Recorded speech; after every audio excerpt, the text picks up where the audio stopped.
Boa noite, pessoal. Pelo que eu venho acompanhando as notícias internacionais, a economia, a política, os conflitos bélicos, a humanidade acabou. A gente pode já desistir de que o mundo vai mudar para melhor, que isso nunca vai acontecer. Enquanto houver capitalismo, estaremos condenados à extinção da humanidade. Né? Se daqui a algumas décadas, ou talvez séculos, né?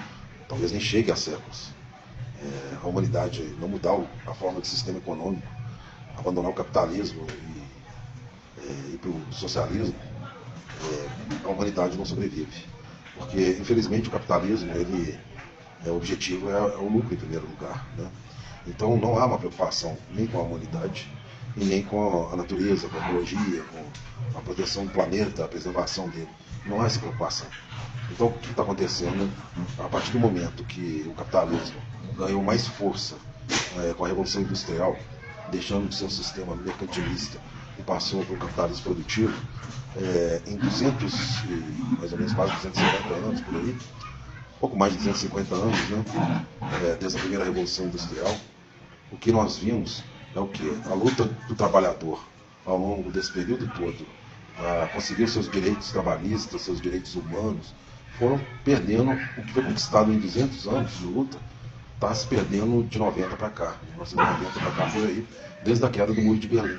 Porque, afinal de contas, quando havia a União Soviética, quando surgiu a Revolução Russa, e mesmo antes com as greves, né, dos proletários, dos trabalhadores, dos partidos de esquerda, toda a luta sindical, né, de várias categorias, para conseguir os direitos trabalhistas, direitos ao mínimo de bem-estar, né, de chegar a um estado de bem-estar social, né, que isso foi conseguido depois da Segunda Guerra Mundial, porque teve essa preocupação, um estado de bem-estar social. Né.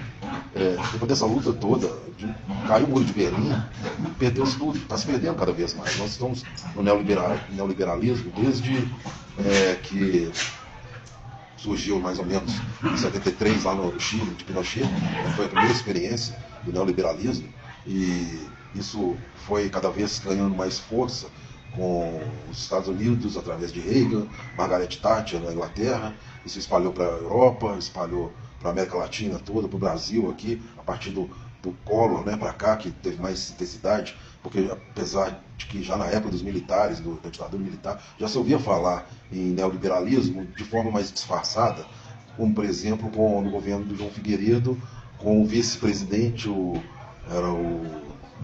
fugiu o nome dele aqui, né, como é que é o nome dele que fugiu aqui? O vice-presidente, ele era um latifundiário, né, aqui de Minas Gerais, né, e eles falavam de austeridade, né, da questão da austeridade. O Delfim Neto falava que primeiro tinha que crescer o bolo para depois dividir, né.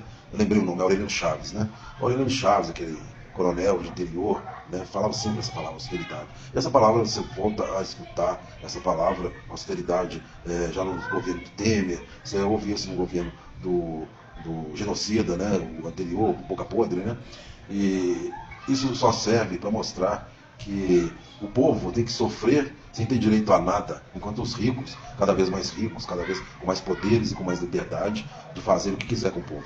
Né.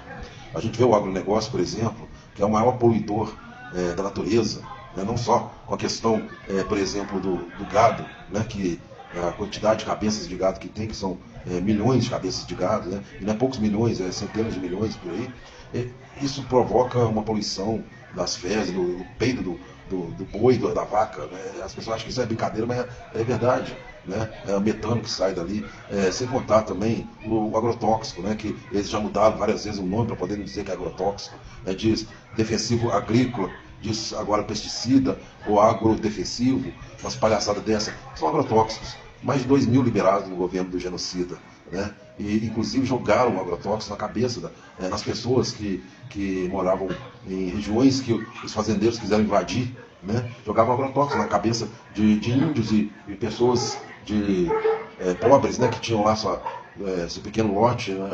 Sua chácara, sua fazendinha, seu sítiozinho, já há centenas, às vezes décadas, centenas de anos, sei lá, famílias pobres às vezes, né? Então isso aí foi falado que jogaram muito agrotóxico no sul, no centro-oeste, inclusive nas pessoas, né? Matando índio, contaminando com câncer e tudo mais. O lençol freático contaminado, a o aquíferos, né? Aquífero Guarani, nós temos aí 3 aquíferos. Sabe lá se os 3 já não estão contaminados, né? Porque o aquífero, a água pode estar tanto a 1 metro de profundidade, ou está a 500 ou 1 quilômetro de profundidade, né? E fora as minerações, né? As mineradoras que poluem tanto esses lençóis freáticos ou mesmo aquífero, e poluem rios e lagos e destroem a natureza, como quando teve o rompimento das barragens de Brumadinho e de Mariana, aqui em Minas Gerais. Né? Você vê os conflitos que está tendo na Ucrânia, o conflito que está tendo em Gaza, né? Que o Estado de Israel, através dos sionistas, estão ali matando, fazendo genocídio ao povo palestino, que é o que morava lá, era o que dominava a terra antes. Né? Ou fica quietinho, chuco. Então, gente, nós estamos caminhando cada vez mais com as mudanças climáticas que estão ocorrendo e com a ambição, a ganância dos bilionários, das grandes corporações industriais e financeiras. A gente está caminhando para o desaparecimento. Infelizmente, é o que vai acontecer. E não vai demorar muito. Né? Eu acredito que em 100 anos a população do mundo vai diminuir bastante, porque já não vai ter como sobreviver com o aumento dos mares, né?